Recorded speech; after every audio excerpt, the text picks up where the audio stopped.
আসসালামু আলাইকুম। আজকে আমাদের টপিকটা হচ্ছে ওয়াকফ বা ওসিয়ত।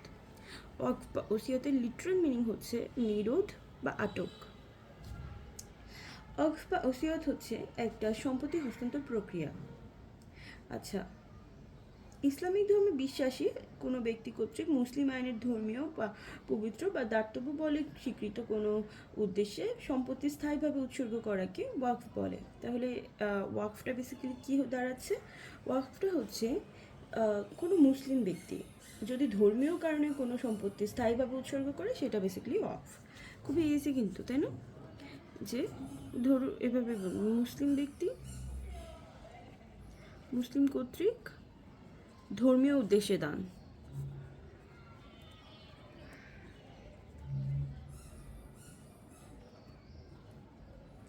মুসলিম কর্তৃক ধর্মীয় উদ্দেশ্যে দানটা হচ্ছে আমাদের ওয়াকফ। আচ্ছা, এক্ষেত্রে ওয়াকফ সম্পর্কে আমরা আরেকটু ডিটেলসে জানি। সুস্থ মস্তিষ্কের প্রাপ্তবয়স্ক যে কোনো মুসলিম ওয়াকফ হতে পারে। তাহলে কি কি এখানে কন্ডিশন দাঁড়াচ্ছে? সুস্থ মস্তিষ্ক, সুস্থ, আর হচ্ছে প্রাপ্তবয়স্ক। দ্যাট মিন্স কি, নাবালক কিন্তু হওয়া যাবে না, তাকে অবশ্যই প্রাপ্তবয়স্ক হতে হবে ওয়াকফ করার জন্য। স্থাবর অস্থাবর উভয় প্রকার সম্পত্তি ওয়াকফের বিষয়বস্তু হতে পারে, কিন্তু ওয়াকফকৃত সম্পত্তিটি অবশ্যই ওয়াকিফের মালিকানাভুক্ত হতে হবে। এখন যদি হচ্ছে এরকম কোনো সম্পত্তি থাকে যে সম্পত্তিটি আমি মালিক না, সেটাকে আমি ওয়াকফে দান করতে পারবো না, অবশ্যই আমাকে মালিক হতে হবে। কিন্তু সেটা স্থাবর অস্থাবর যেই সম্পত্তি হোক ওয়াকফে দেওয়া যাবে, স্থাবর হোক বা অস্থাবর হোক, যেটাই হোক।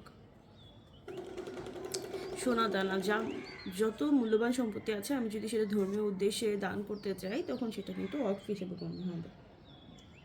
আচ্ছা, মুসলিম আইনের ধর্মীয় উদ্দেশ্য বলে স্বীকৃত এমন কোনো উদ্দেশ্যে একজন অমুসলিমও কিন্তু ওয়াকফ করতে পারে।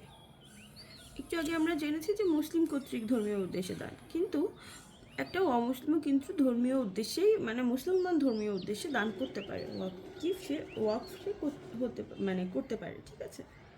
আচ্ছা, মুশাহর ওয়াকফ বৈধ, তবে ওয়াকফটি কী কী দুইটা কন্ডিশন আছে। মসজিদ কিংবা কবরস্থানের জন্য হলে তা বৈধ হবে না। কী কী কারণে?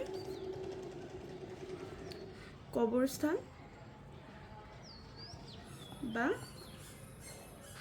মসজিদ, এই দুই কারণে যদি মুসাহ তিনি যদি দান করেন সেক্ষেত্রে তা বৈধ হবে না। আচ্ছা, ওয়াকফ তিন ধরনের। প্রকারভেদ, ওয়াকফের প্রকারভেদ সম্পর্কে আমরা জানি একটু। ওয়াকফ তিন ধরনের হতে পারে। একটা হচ্ছে জনগণের, ব্যক্তিগত আর মিশ্র। জনগণের, ব্যক্তিগত আর মিশ্র, মানে জনগণের জন্য যে ওয়াকফটা করা হচ্ছে। তারপরে একটা ব্যক্তিগত, জনগণের মাধ্যমে যে ওয়াকফটা করা হচ্ছে, একটা ব্যক্তিগত আর একটা মিশ্র। মোতাওয়ালি হচ্ছে ওয়াকফ সম্পত্তির ব্যবস্থাপক, এটা আমরা একটু জানি। মোতাওয়ালি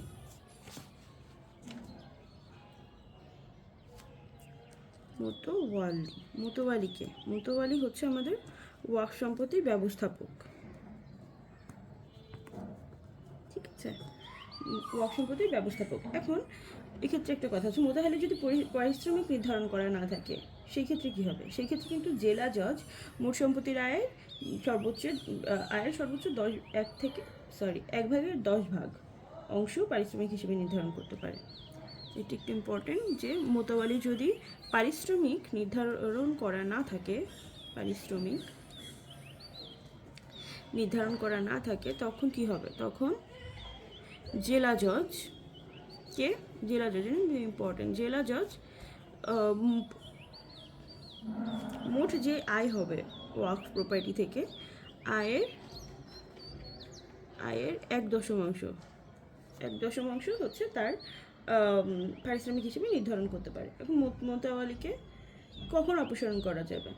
মোতাওয়ালিকে কিন্তু যদি অপসারণ করতে হয় মোতাওয়ালিকে, সেক্ষেত্রে দেওয়ানি আদালতের আদেশ ছাড়া কিন্তু করা যাবে না। দেওয়ানি আদালতের আদেশ লাগবে। দেওয়ানি আদালতের আদেশ ছাড়া মোতাওয়ালিকে অপসারণ করা যাবে না, ঠিক আছে? আচ্ছা, এখন আসে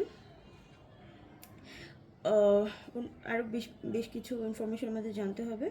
অক্ফের উৎসর্গ স্থায়ী নাকি অস্থায়ী? একটু আগে আমরা যে বললাম, ও না সরি, এটা বলা হয় নাই। ওয়াকফের উৎসর্গ অবশ্যই স্থায়ী হতে হবে। কোনো নির্দিষ্ট, যেরকম 10 বছরের জন্য আমি অফ করলাম বা 20 বছরের জন্য ওয়াকফ করলাম বা সময়ের জন্য, মানে কিছু সময়ের জন্য ওয়াকফ করলাম, সেটা কিন্তু হবে না। ওয়াকফ সৃষ্টি হলে, এরকম যদি ওয়াকফ সৃষ্টি হয় যে 10 বছরের জন্য, 20 বছরের জন্য, সেটা কিন্তু অবৈধ হয়ে যাবে। তাহলে কি বেসিক্যালি ওয়াকফের একটা বৈশিষ্ট্য কি, এটা স্থায়ী হতে হবে।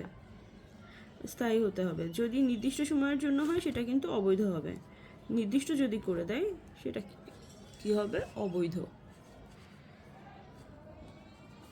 আচ্ছা, এরপরে বন্ধক বা লিজ সম্পর্কে জানি যে কোনো সম্পত্তি যদি বন্ধক দেওয়া হয় বা লিজ দেওয়া হয়, তারপরেও কিন্তু তা বৈধভাবেই অফ করা যায়।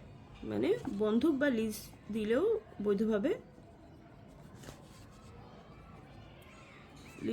বৈধভাবে করা যাবে, বৈধভাবে অফ করা যাবে। ঠিক আছে, এখন আসো ওয়ারিশগণ বঞ্চিত করে কোনো ওয়ারিশগণকে প্রতারণা করে ন্যায্য সম্পত্তি যদি বঞ্চিত করে কোনো ওয়াক সৃষ্টি করা হয়, তাহলে সেটা কি হবে? খুবই অবভিয়াস, কিন্তু সেটা অবশ্যই কিন্তু অবৈধ হবে।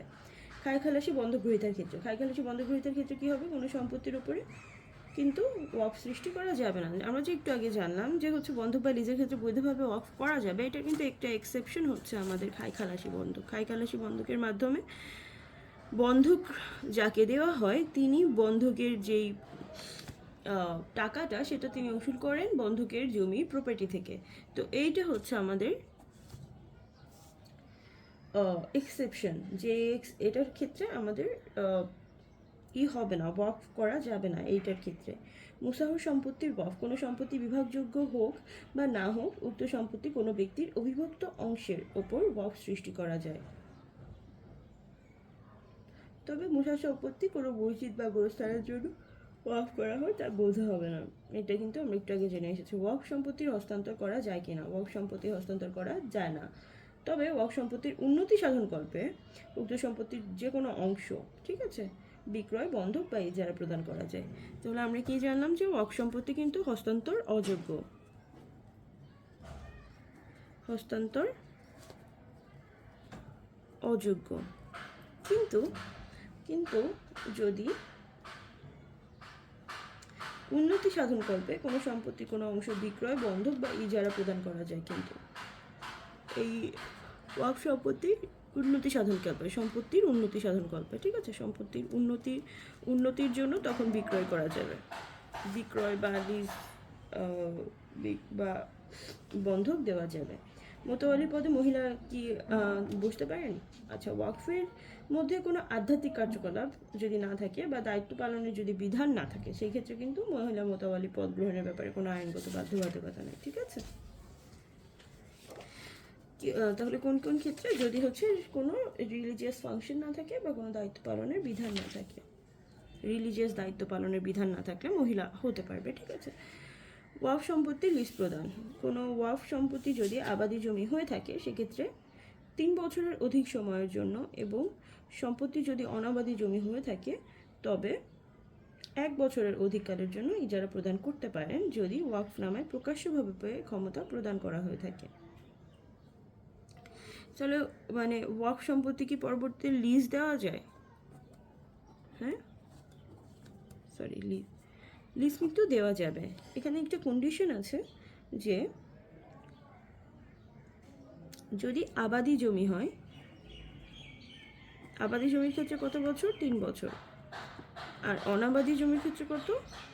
অনাবাদি জমির ক্ষেত্রে 1 বছর লিজ দেওয়া যাবে। ঠিক আছে, সম্পত্তি হচ্ছে 3 বছর অধিক সময়ের জন্য, আর অনাবাদি জমি হলে হচ্ছে 1 বছরের অধিককালের জন্য ইজারা প্রদান করতে পারেন। আচ্ছা, এখানে বলছে যে 3 বছর পর্যন্ত বলে না, কিন্তু 3 বছরের অধিক সময় পর্যন্ত বলছে। হ্যাঁ, ঠিক। আর এটা হচ্ছে 1 বছরের অধিক অনাবাদি। তাহলে কি দাঁড়ালো? যে হচ্ছে ওয়াকফ সম্পত্তি কিন্তু লিজও করা যায়। ওয়াকফ সম্পত্তি যদি হচ্ছে আবাদি জমি হয়, তাহলে আমরা 3 বছরের অধিক সময় পর্যন্ত লিজ দিতে পারবো। আর যদি অনাবাদি জমি হয়, সেক্ষেত্রে আমরা কি করতে পারবো? 1 বছর কালের জন্য লিজ দিতে পারবো। ঠিক আছে, কিন্তু এক্ষেত্রে আমাদের এই লিজ দেওয়ার জন্য কি লাগবে? একটা প্রকাশ্য ক্ষমতা প্রদান করতে হবে। ওয়াকফ নামায় প্রকাশ্য ক্ষমতা প্রদান করা থাকতে হবে। অক্টোবর প্রকাশ্য ক্ষমতা দেওয়া থাকতে হবে, ঠিক আছে। আচ্ছা, প্রশাসক কোনো মতোয়ালির বিশ্বাসভঙ্গ, ক্ষমতার অপব্যবহার বা সম্পত্তি আত্মসাৎ ইত্যাদি কারণে অপসারণ করার যদি আদেশ দেয়, উক্ত আদেশের বিরুদ্ধে সংক্ষিপ্ত হলে কত দিনের মধ্যে রিভিশন করা যাবে? 90 দিনের মধ্যে সুপ্রিম কোর্টের হাইকোর্ট ডিভিশনে রিভিশন করা যাবে এবং উক্ত রিভিশন হাইকোর্ট ডিভিশনের সিদ্ধান্তই চূড়ান্ত বলে গণ্য হবে। এই জায়গাটা কিন্তু একটু মনে রাখতেই হবে, কারণ এগুলো প্রিলির জন্য অনেক ইম্পর্ট্যান্ট। হ্যাঁ, আচ্ছা, তাহলে যদি কোনো প্রশাসক যদি মতোয়ালি বিশ্বাসভঙ্গ, ক্ষমতার অপব্যবহার বা সম্পত্তি আত্মসাৎ এই কারণে যদি হচ্ছে সে তাকে অপসারণ করে, বেসিক্যালি মোতালিকা যদি অপসারণ করা হয় সেক্ষেত্রে তার রেমিডি কী? সেক্ষেত্রে সে যদি সংক্ষুব্ধ হয় 90 দিনের মধ্যে সে সুপ্রিম কোর্টের হাইকোর্ট ডিভিশনে 90 দিনে সুপ্রিম কোর্টের HCDতে হাইকোর্ট ডিভিশনে সে রিভিশন করবে, আর রিভিশনের যে ফলাফল আসবে সেটাই কিন্তু চূড়ান্ত হয়ে যাবে, ঠিক আছে। খুবই ইজি কিন্তু। এখন আমি ধরুন মোতাওয়ালি, এখন আমাকে অপসারণ করা হলো, আমাদেরকে অপসারণ করা হলো কী কারণে? যে আমি বিশ্বাসভঙ্গ করছি বা প্রপার্টি মেরে খাইছি টাইপে, বা হচ্ছে ক্ষমতার অপব্যবহার করছি বা সম্পত্তি আত্মসাৎ করছি। সেই ক্ষেত্রে আমার যদি মনে হয় যে না, আমি এই ধরনের কিছু করি নাই, তখন আমি কি করব? আমি যে হাইকোর্ট ডিভিশনে রিভিশন দায়ের করব। রিভিশনের সময় কত হবে, কতদিনের মধ্যে আমি করতে পারবো? এই সংক্ষিপ্ত আমি যখন থেকে হচ্ছে তখন থেকে 90 দিনের মধ্যে। এবং ওই রিভিশনের যে হাইকোর্ট বিভাগ যেই সিদ্ধান্ত দিবে তারপরে কিন্তু আর কোনো রেমিডি নেই, আমি কিন্তু ওই সিদ্ধান্তই আমাকে মেনে নিতে হবে, ওই সিদ্ধান্তই চূড়ান্ত হবে। সাইপ্রাস মতবাদ।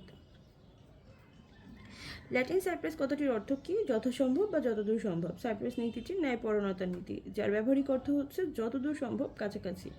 যেখানে ওয়াকফ নামে একটি সুস্পষ্ট দাতব্য মনোভাব সৃষ্টি করা হয়েছে সেখানে তা ব্যর্থ হবে না। আচ্ছা, একটা হচ্ছে এই ওয়াকফ সম্পর্কিত একটা নীতি হচ্ছে আমাদের সাইপ্রাস নীতি।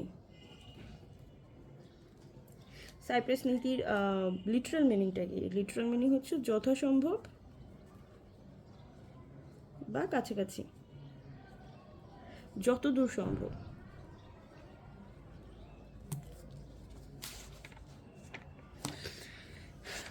সাইপ্রাস নীতিটা হচ্ছে কি? ন্যায়পরায়ণতার নীতি, যার অর্থ হচ্ছে যতদূর সম্ভব কাছাকাছি।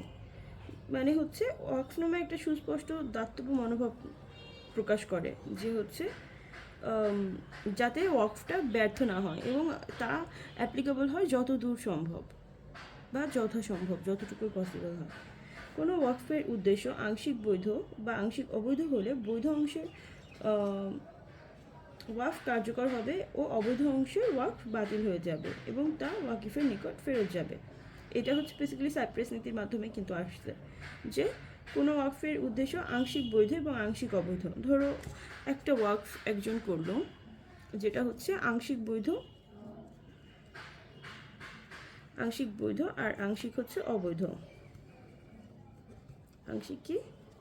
অবৈধ। তো এই ক্ষেত্রে কি হবে? বৈধ অংশের অফটুকু কিন্তু কার্যকর হবে, আর অবৈধ অংশের যে অফটুকু এইটুকু বাতিল হয়ে কার কাছে ফেরত যাবে? ওয়াকিফের কাছে কিন্তু ফেরত যাবে। ওয়াকিফের কাছে ফেরত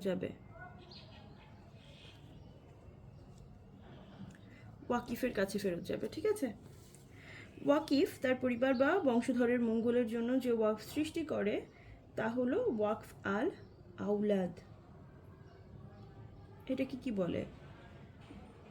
যদি হচ্ছে ওয়াকিফ তার পরিবার বা বংশধরের মঙ্গলের জন্য ওয়াকফ সৃষ্টি করে সেটাকে বলা হবে হচ্ছে ওয়াকফ আল আউলাদ। এটি প্রকৃতির দিক থেকে ব্যক্তিগত বা বেসরকারি ওয়াকিফ। একটু আগে আমরা জেনেছি যে ওয়াকফ 3 প্রকার, ব্যক্তিগত হতে পারে, মিশ্র হতে পারে, জনগণের জন্য হতে পারে। তো ব্যক্তিগতটা হচ্ছে এটা যে ওয়াকিফ যখন তার পরিবার বা বংশধরের মঙ্গলের জন্য ওয়াকফ করতেছে। কিসের জন্য? পরিবার পরিবার বা বংশধর যারা, তাদের মঙ্গলের জন্য। তখন এটাকে বলা হয় হচ্ছে ওয়াকফ আল আউলাদ। ওয়াকফ আল আউলাদ এটি প্রকৃতির দিক থেকে ব্যক্তিগত বা সরকারি ওয়াকফ। বেসিক্যালি এটা কিন্তু যে ব্যক্তিগত ওয়াকফ আল আউলাদ। তবে এটি প্রকৃতি নির্ণয়দাতার মূল উদ্দেশ্য, লক্ষ্য ও প্রাথমিক মনোভাব বিবেচনা করতে হয়। নাবালক অসুস্থ মস্তিষ্কের লোক মোতওয়ালি কিন্তু হতে পারে না। একটু আগে আমরা জেনেছি যে আমরা মোতওয়ালি কে হতে, ওয়াকফ যে করতে পারবে, মোতওয়ালির ক্ষেত্রেও সেম একটা আছে। মোতওয়ালি কিন্তু নাবালক বা অসুস্থ মস্তিষ্কের লোক হতে পারবে না। একজন মহিলাও মোতওয়ালি হতে পারেন, তবে যেসব কাজের জন্য মহিলারা উপযুক্ত নন সেসব কাজ তারা সেসব কাজে যদি তারা মানে সেসব কাজ যদি থেকে থাকে, সেক্ষেত্রে কিন্তু তারা হতে পারবেন না।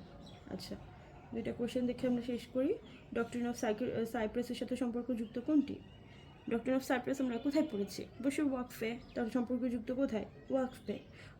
ডক্ট্রিন অফ সাইপ্রাসটা কি? যতদূর সম্ভব কাছাকাছি, মানে যতটুকু সম্ভব, মানে ধরো একটা বৈধ অংশ আছে ওয়াকফের, একটা অবৈধ অংশ আছে। বৈধ অংশটা কার্যকর করা হবে আর অবৈধ অংশটা ফেরত যাবে। যতদূর সম্ভব কার্যকর করা যায় ততটুকু সম্ভব কার্যকর করতে হবে। এটা হচ্ছে আমাদের ডক্ট্রিন অফ সাইপ্রাস, যেটা ওয়াকফের একটা নীতি। মুসলিম আইন অনুযায়ী কোনটি ওয়াকফের বৈধ উদ্দেশ্য নয়? 20 বছরের জন্য ঈদগাহে দান, মসজিদে নেয়ার ব্যবস্থা করা, ক্রয় প্রণালী নির্মাণ, ভিক্ষুককে অর্থদান। 20 বছরের জন্য ঈদগাহে দান।